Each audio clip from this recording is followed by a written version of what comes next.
All right, so this is not how it looks after 6 weeks. I've obviously had to clean some of the glass because I really couldn't see through. There was so much algae on the glass. Um, so there has been some death. One fish loss, actually, one flame hawkfish that jumped, and quite a bit of coral death. Now I know why it died, right? So we'll get into that, um, those details in a bit. But let me get my filter properly.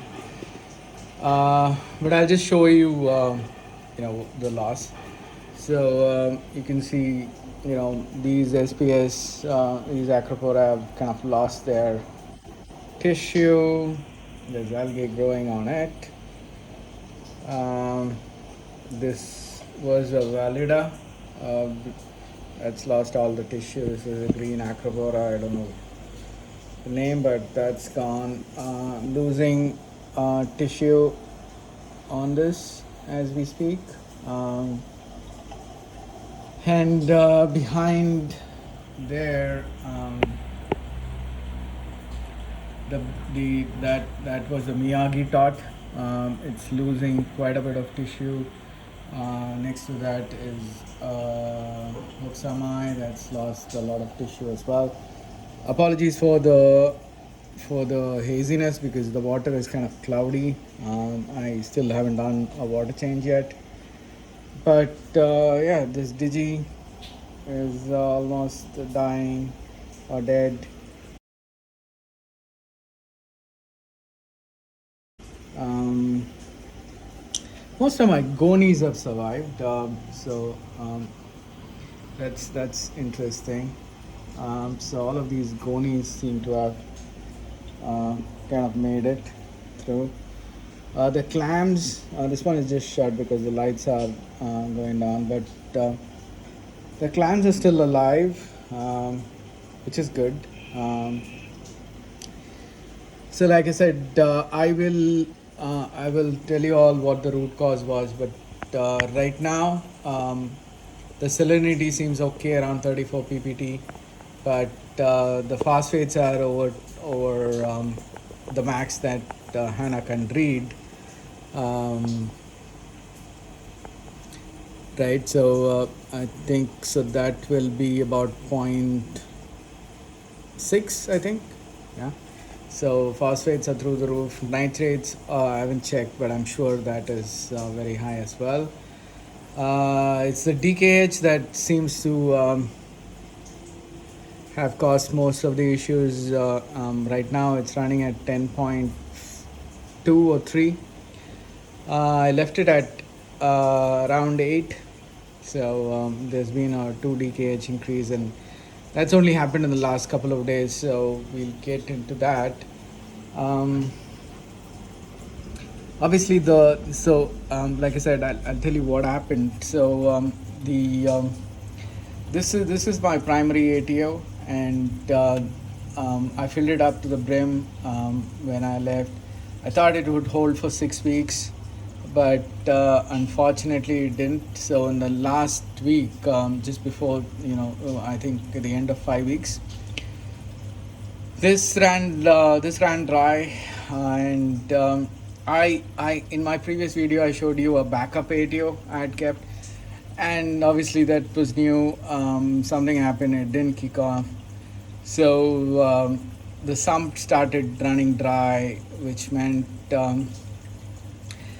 so that is what triggered the whole loss, really.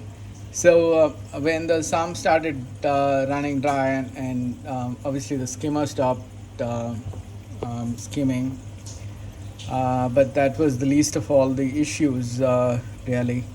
I have this alcatronic which draws water from the sump.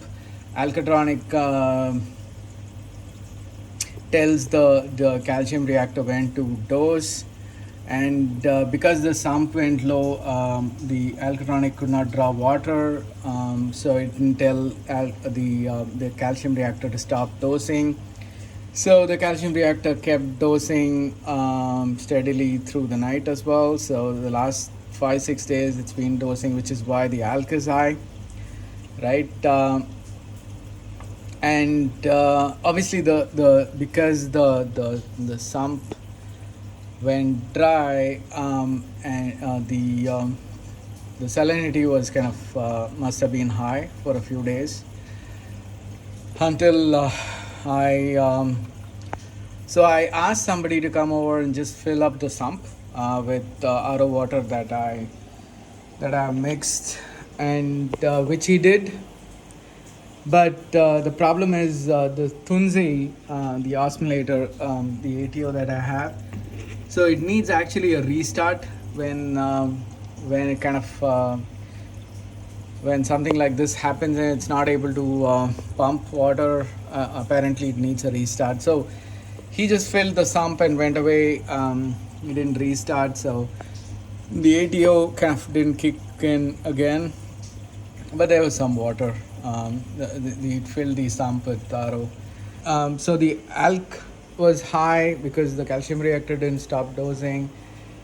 Salinity kind of shot up because obviously the ATO wasn't working.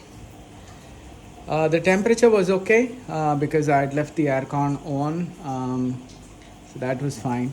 So right now, what I'm trying to do is, I kind of remove the algae from the glass. That's not going to help the phosphates because every time I do that, there's a bit of phosphate bump. So what I'm going to do is I'm going to obviously do a water change, not a big one like 30-40%.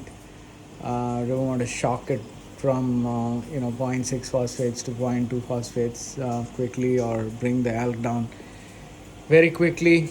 I'm hoping I can bring the alg down to 9 or thereabouts with this water change. I don't know if it does anything to phosphates. It will probably bring it down a little bit, maybe, but nitrates will come down, so that is good. So yeah, that's the first course of action. I'm not going to clean the glass too much. I'm going to leave the ASPS, the dead and dying SPS, as is, and let's see where we get at. All right, guys. If there are any more updates that I can think of, I'll add to this. Thank you for watching. Bye.